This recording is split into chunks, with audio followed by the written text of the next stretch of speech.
আমরা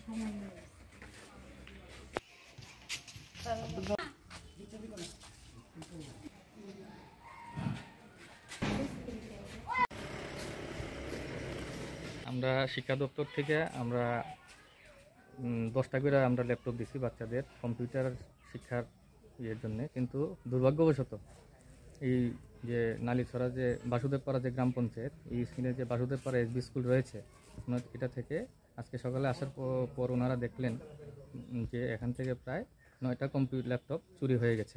এটা আমি বিদ্যালয় পরিদর্শক হিসেবে তীব্র নিন্দা জানাই এরকম ঘটনার, কারণ আমরা বিদ্যালয়কে মন্দিরের সমান মর্যাদা দিয়ে থাকি। এখান থেকে যদি পড়াশোনার সামগ্রী চুরি হয়ে যায়, এটা সত্যি দুঃখের। এবং আমি যারা থানার কর্তৃপক্ষ রয়েছেন, প্রশাসনিক স্তরে রয়েছে, ওনাদের দৃষ্টি আকর্ষণ করব। আমরা এই আবেদন রাখবো আমাদের আইএসএ অফিসের পক্ষ থেকে, যে এই যে চুরি যাওয়া যে সামগ্রীগুলা, যেগুলা বাচ্চাদের পড়ার স্বার্থে স্কুলে আনা হয়েছিল, অনেকগুলা সুযোগ সুবিধা বাচ্চাদেরকে দেওয়ার জন্য, এটা যেন অতি সত্বর আমরা স্কুল ফেরত পাই।